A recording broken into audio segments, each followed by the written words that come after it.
नमस्कार खबरों के इस बुलेटिन में तुहाडा स्वागत है। मैं रमाशंकर। पहला पेश ने चोणवीं खबरां। भारत ने 200 करोड़ कोविड टीके लगाने की इतिहासक उपलब्धि हासिल की। प्रधानमंत्री नरेंद्र मोदी ने भारत वालों कोविड टीकाकरण में एक होर इतिहास सिरजण लई समूह देशवासियों को बधाई दी। संसद का मानसून इजलास भलके तो शुरू 12 अगस्त तक चलेगा। संसदीय कार्य मंत्री प्रहलाद जोशी ने कहा कि मानसून इजलास दौरान नियमानुसार सरकार हर मुद्दे पर चर्चा ਲਈ तैयार।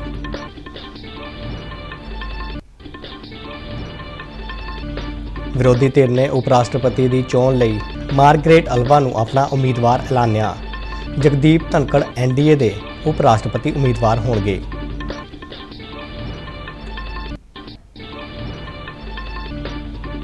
श्रोमणी अकाली दल के आगू निर्मल सिंह कालो का उन्होंने जद्दी पिंड दादू जोत विखे अंतिम संस्कार।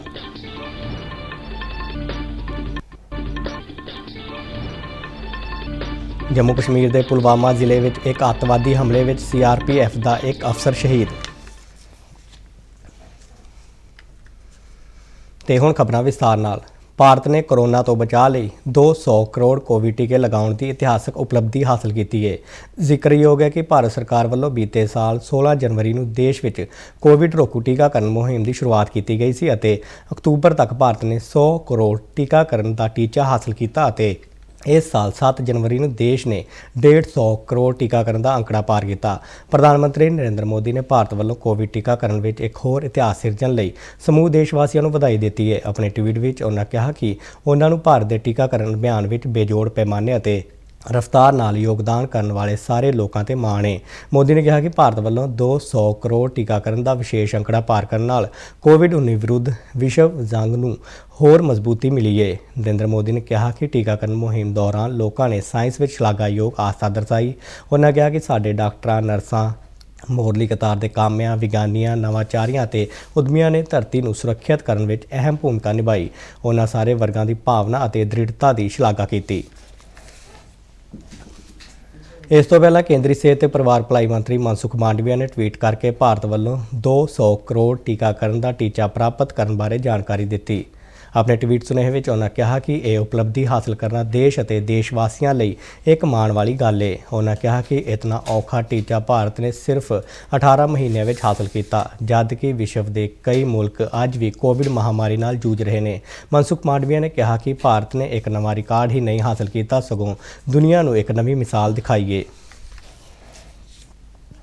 माननीय प्रधानमंत्री श्री नरेंद्र मोदी जी के मार्गदर्शन में 16 जनवरी 2021 को शुरू हुए कोविड टीकाकरण अभियान ने आज 200 करोड़ टीकाकरण का लक्ष्य पूरा किया है।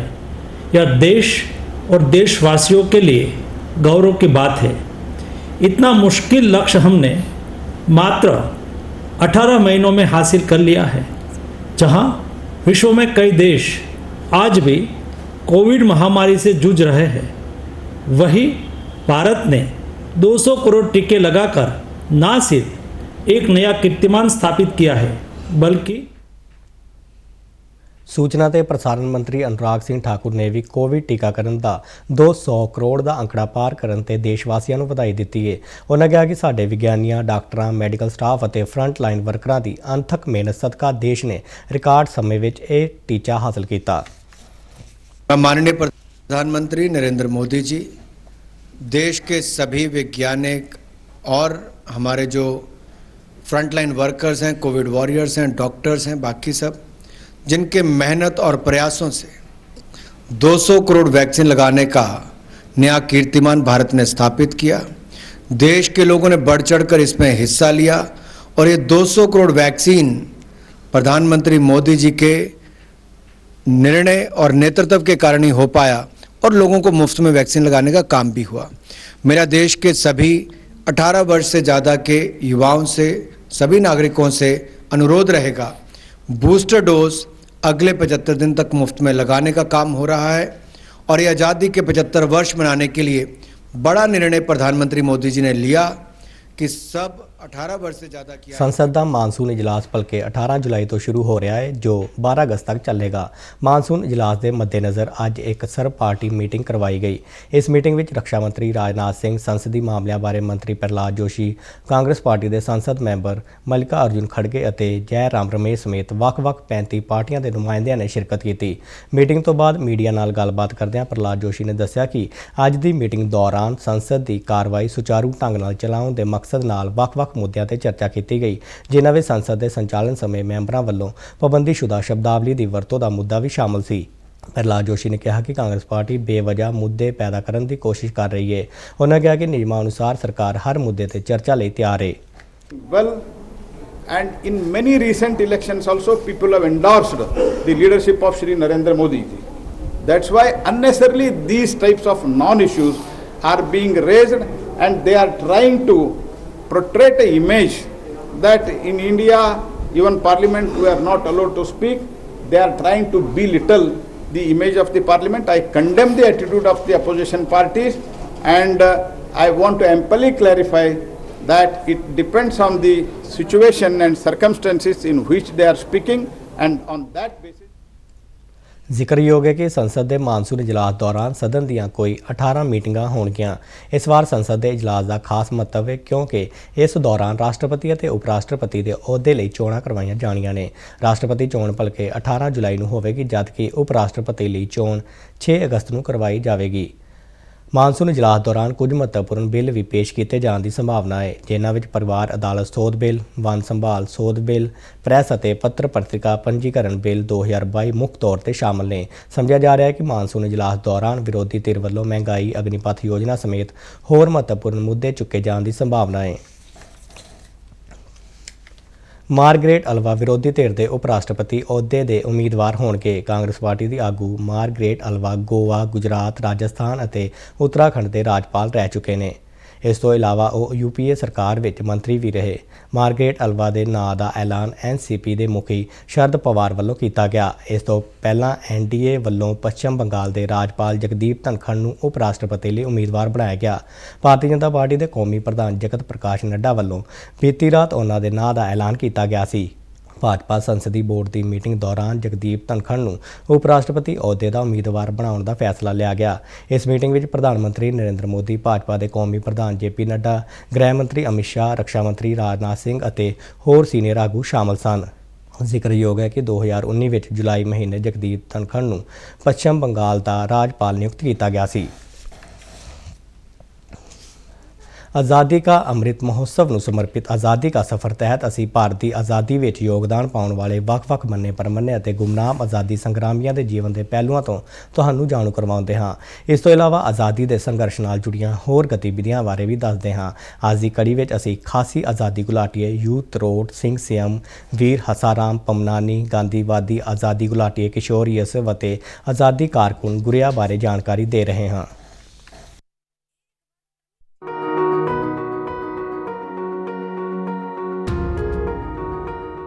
ਅੱਜ ਦੀ ਕੜੀ ਵਿੱਚ ਅਸੀਂ ਖਾਸੀ ਆਜ਼ਾਦੀ ਘੁਲਾਟੀਏ ਯੂਥ ਰੋਡ ਸਿੰਘ ਸਿਆਮ ਨੂੰ ਯਾਦ ਕਰ ਰਹੇ ਹਾਂ, ਜਿਨ੍ਹਾਂ ਦੀ ਮੌਤ 17 ਜੁਲਾਈ 1835 ਨੂੰ ਹੋਈ ਸੀ। ਬਰਤਾਨਵੀ ਕਬਜ਼ੇ ਦੇ ਵਿਰੁੱਧ ਖਾਸੀ ਖੇਤਰ ਵਿੱਚ ਉਹਨਾਂ ਦੀਆਂ ਜੰਗੀ ਰਣਨੀਤੀਆਂ, ਬਹਾਦਰੀ ਅਤੇ ਸ਼ਲਾਘਾਯੋਗ ਨਿਯੰਤਰਣ ਲਈ ਪ੍ਰਸ਼ੰਸਾ ਕੀਤੀ ਗਈ। ਯੂਥ ਰੋਡ ਸਿੰਘ ਸਿਆਮ ਐਂਗਲੋ ਖਾਸੀ ਜੰਗ ਦੇ ਸਭ ਤੋਂ ਤੇਜ਼ਤਰਾਰ ਨੇਤਾਵਾਂ ਵਿੱਚੋਂ ਇੱਕ ਸਨ। ਇਹ ਜੰਗ 1823 ਤੋਂ 1833 ਤੱਕ ਲੜੀ ਗਈ ਸੀ। ਉਹਨਾਂ ਦੀ ਬਰਸੀ ਨੂੰ ਹਰ ਸਾਲ ਮੇਘਾਲਿਆ ਵਿੱਚ ਸਰਕਾਰੀ ਛੁੱਟੀ ਵਜੋਂ ਮਨਾਇਆ ਜਾਂਦਾ ਹੈ। ਤਿਰੋਟ ਸਿੰਘ ਨੇ ਸੇਮ ਲੀ ਕਬੀਲੇ ਤੋਂ ਆਪਣੇ ਵੰਸ਼ ਨੂੰ ਕੱਢਿਆ ਅਤੇ ਜੰਗ ਦਾ ਐਲਾਨ ਕੀਤਾ ਅਤੇ ਖਾਸੀ ਪਹਾੜੀਆਂ ਤੇ ਕਬਜ਼ਾ ਕਰਨ ਦੀਆਂ ਕੋਸ਼ਿਸ਼ਾਂ ਲਈ ਬਰਤਾਨਵੀਆਂ ਖਿਲਾਫ ਲੜੇ। ਸ਼ੁਰੂ ਵਿੱਚ ਅੰਗਰੇਜ਼ ਹਕੂਮਤ ਅਤੇ ਤਿਰੋਟ ਸਿੰਘ ਨੇ ਇੱਕ ਸਮਝੌਤਾ ਕੀਤਾ, ਜਿਸ ਅਨੁਸਾਰ ਦੁਆਰ ਨਾਮਕ ਦਰਾ ਤਿਰੋਟ ਸਿੰਘ ਨੇ ਆਪਣੇ ਕਬਜ਼ੇ ਵਿੱਚ ਕਰ ਲਿਆ। ਬਦਲੇ ਵਿੱਚ ਬਰਤਾਨਵੀ ਹਕੂਮਤ ਨੂੰ ਗੁਹਾਟੀ ਅਤੇ ਸਿਲਹਟ ਵਿਚਕਾਰ ਸੜਕ ਪ੍ਰੋਜੈਕਟ ਦੀ ਇਜਾਜ਼ਤ ਦਿੱਤੀ ਗਈ, ਪਰ ਖੇਤਰੀ ਰਾਜਾ ਬਲਰਾਮ ਸਿੰਘ ਨੇ ਦੁਆਰ ਤੇ ਤਿਰੋਟ ਸਿੰਘ ਦੇ ਦਾਅਵੇ ਨੂੰ ਸਵੀਕਾਰ ਨਹੀਂ ਕੀਤਾ ਅਤੇ ਆਪਣੇ ਦਾਅਵੇ ਨੂੰ ਸਥਾਪਿਤ ਕਰਨ ਲਈ ਆਪਣੀਆਂ ਹਥਿਆਰਬੰਦ ਫੌਜਾਂ ਨਾਲ ਅੱਗੇ ਵਧਣਾ ਸ਼ੁਰੂ ਕਰ ਦਿੱਤਾ। ਜਦੋਂ ਇਹ ਖਬਰ ਆਈ ਕਿ ਅੰਗਰੇਜ਼ ਅਸਾਮ ਵਿੱਚ ਫੌਜਾਂ ਨੂੰ ਮਜ਼ਬੂਤ ਕਰ ਰਹੇ ਹਨ, ਤਾਂ ਤਿਰੋਟ ਸਿੰਘ ਨੇ ਮੁੜ ਤੋਂ ਦਰਬਾਰ ਬੁਲਾਇਆ ਅਤੇ ਅੰਗਰੇਜ਼ਾਂ ਨੂੰ 9 ਖਲਾ ਨੂੰ ਖਾਲੀ ਕਰਨ ਦੇ ਹੁਕਮ ਦੇ ਦਿੱਤੇ ਗਏ। ਅੰਗਰੇਜ਼ਾਂ ਨੇ ਇਸ ਵੱਲ ਕੋਈ ਧਿਆਨ ਨਹੀਂ ਦਿੱਤਾ ਅਤੇ ਖਾਸੀਆਂ ਦੇ 9 ਖਲਾ ਵਿਖੇ ਬਰਤਾਨਵੀ ਫੌਜ 'ਤੇ ਹਮਲਾ ਕਰ ਦਿੱਤਾ। ਐਂਗਲੋ ਖਾਸੀ ਯੁੱਧ ਵਿੱਚ ਖਾਸੀ ਕੋਲ ਅਸਲੇ ਦੀ ਕਮੀ ਸੀ ਅਤੇ ਉਹਨਾਂ ਕੋਲ ਸਿਰਫ ਤਲਵਾਰਾਂ, ਢਾਲਾਂ, ਕਮਾਨ ਅਤੇ ਤੀਰ ਸਨ। ਇਸ ਲਈ ਉਹਨਾਂ ਨੇ ਗੁਰੀਲਾ ਯੁੱਧ ਦਾ ਸਹਾਰਾ ਲਿਆ ਜੋ ਲਗਭਗ 4 ਸਾਲ ਚੱਲਦਾ ਰਿਹਾ। ਤਿਰੋੜ ਸਿੰਘ ਨੂੰ ਅੰਗਰੇਜ਼ਾਂ ਨੇ ਗੋਲੀ ਮਾਰ ਦਿੱਤੀ ਸੀ, ਇਸ ਲਈ ਉਹਨਾਂ ਨੂੰ ਗੁਫਾ ਵਿੱਚ ਲੁਕਣਾ ਪਿਆ। ਜਨਵਰੀ 1833 ਵਿੱਚ ਉਹਨਾਂ ਨੂੰ ਅੰਗਰੇਜ਼ਾਂ ਨੇ ਫੜ ਲਿਆ ਅਤੇ ਢਾਕਾ ਭੇਜ ਦਿੱਤਾ। ਯੂ ਤਿਰੋੜ ਸਿੰਘ ਸੀਐਮ ਦੀ ਮੌਤ 17 ਜੁਲਾਈ 1835 ਨੂੰ ਹੋਈ। ਅਸੀਂ ਦੇਸ਼ ਦੇ ਇਸ ਬਹਾਦਰ ਪੁੱਤਰ ਨੂੰ ਸਲਾਮ ਕਰਦੇ ਹਾਂ। ਅਸੀਂ ਆਜ਼ਾਦੀ ਘੁਲਾਟੀਏ ਵੀਰ ਹਸਾਰਾਮ ਪਮਨਾਨੀ ਨੂੰ ਵੀ ਯਾਦ ਕਰ ਰਹੇ ਹਾਂ। ਹਸਾਰਾਮ ਪਮਨਾਨੀ ਦੀ ਮੌਤ 17 ਜੁਲਾਈ 1940 ਨੂੰ ਹੋਈ।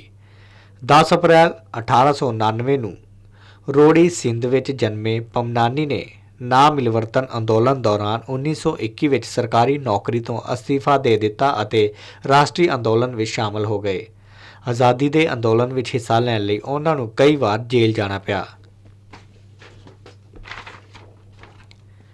ਪਮਨਾਨੀ 1937 ਵਿੱਚ ਸਿੰਧ ਵਿਧਾਨ ਸਭਾ ਲਈ ਚੁਣੇ ਗਏ ਸਨ। ਜਦੋਂ ਇਲਾਕੇ ਵਿੱਚ ਫਿਰਕੂ ਭਾਵਨਾਵਾਂ ਭੜਕ ਉੱਠੀਆਂ ਤਾਂ ਪਮਨਾਨੀ ਨੇ ਇਸ ਘਟਨਾਕ੍ਰਮ ਦੇ ਪਿੱਛੇ ਦੀ ਸਾਜ਼ਿਸ਼ ਦਾ ਪਰਦਾਫਾਸ਼ ਕੀਤਾ। ਦੰਗੇ ਸ਼ੁਰੂ ਕਰਨ ਦੀ ਸ਼ਰਾਰਤੀ ਅਨਸਰਾਂ ਦੀ ਕੋਸ਼ਿਸ਼ ਨਾਕਾਮ ਹੋ ਗਈ। ਵੀਰ ਹਸਾਰਾਮ ਪਮਨਾਨੀ ਨੂੰ 17 ਜੁਲਾਈ 1940 ਨੂੰ ਗੋਲੀ ਮਾਰ ਦਿੱਤੀ ਗਈ ਸੀ। ਅਸੀਂ ਇਸ ਮਹਾਨ ਸ਼ਹੀਦ ਨੂੰ ਕੋਟ-ਕੋਟ ਨਮਨ ਕਰਦੇ ਹਾਂ। ਅਸੀਂ ਗਾਂਧੀਵਾਦੀ ਆਜ਼ਾਦੀ ਘੁਲਾਟੀਏ ਕਿਸ਼ੋਰ ਯੇਸਵ ਨੂੰ ਵੀ ਯਾਦ ਕਰ ਰਹੇ ਹਾਂ, ਜਿਨ੍ਹਾਂ ਦੀ ਮੌਤ 17 ਜੁਲਾਈ 1930 ਨੂੰ ਹੋ ਗਈ ਸੀ।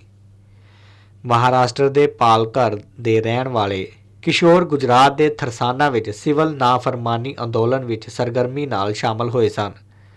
ਸੱਤਿਆਗ੍ਰਹੀਆਂ ਤੇ ਪੁਲਿਸ ਦੇ ਲਾਠੀਚਾਰਜ ਦੌਰਾਨ ਉਹ ਜ਼ਖਮੀ ਹੋ ਗਏ।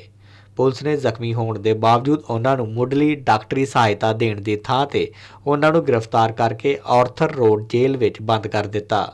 ਉਹ ਕਰੀਬ 15 ਦਿਨ ਜੇਲ੍ਹ ਵਿੱਚ ਰਹੇ ਅਤੇ ਬਾਅਦ ਵਿੱਚ ਗੰਭੀਰ ਹਾਲਤ ਵਿੱਚ ਉਹਨਾਂ ਨੂੰ ਜੇ ਹਸਪਤਾਲ ਵਿੱਚ ਭੇਜ ਦਿੱਤਾ ਗਿਆ। 2 ਦਿਨ ਬਾਅਦ 17 ਜੁਲਾਈ 1930 ਨੂੰ ਉਹਨਾਂ ਦੀ ਮੌਤ ਹੋ ਗਈ। ਅਸੀਂ ਇਸ ਮਹਾਨ ਸੱਤਿਆਗ੍ਰਹੀ ਨੂੰ ਸਲਾਮ ਕਰਦੇ ਹਾਂ। ਅਸੀਂ ਆਜ਼ਾਦੀ ਕਾਰਕੁਨ ਗੁਰਿਆ ਨੂੰ ਵੀ ਯਾਦ ਕਰ ਰਹੇ ਹਾਂ, ਜਿਨ੍ਹਾਂ ਨੇ 1857 ਵਿੱਚ ਆਜ਼ਾਦੀ ਦੀ ਪਹਿਲੀ ਲੜਾਈ ਵਿੱਚ ਹਿੱਸਾ ਲਿਆ ਸੀ। ਗੁਰਿਆ ਨੂੰ ਅੰਗਰੇਜ਼ਾਂ ਨੇ ਗ੍ਰਿਫਤਾਰ ਕਰ ਲਿਆ ਅਤੇ ਬਰਤਾਨਵੀ ਹਕੂਮਤ ਦੇ ਖਿਲਾਫ ਬਗਾਵਤ ਦਾ ਸਮਰਥਨ ਕਰਨ ਅਤੇ ਭੜਕਾਉਣ ਦੇ ਦੋਸ਼ਾਂ ਤਹਿਤ ਮੁਕੱਦਮਾ ਚਲਾਇਆ ਗਿਆ। ਉਹਨਾਂ ਨੂੰ 14 ਸਾਲ ਦੀ ਸਖਤ ਕੈਦ ਦੀ ਸਜ਼ਾ ਸੁਣਾਈ ਗਈ ਸੀ। 17 ਜੁਲਾਈ 1859 ਨੂੰ ਅੰਡੇਮਾਨ ਦੀ ਸੈਲੂਲਰ ਜੇਲ੍ਹ ਵਿੱਚ ਹੀ ਕੈਦ ਦੌਰਾਨ ਉਹਨਾਂ ਦੀ ਮੌਤ ਹੋ ਗਈ। ਅਸੀਂ ਦੇਸ਼ ਦੇ ਇਸ ਬਹਾਦਰ ਪੁੱਤਰ ਨੂੰ ਸਲਾਮ ਕਰਦੇ ਹਾਂ।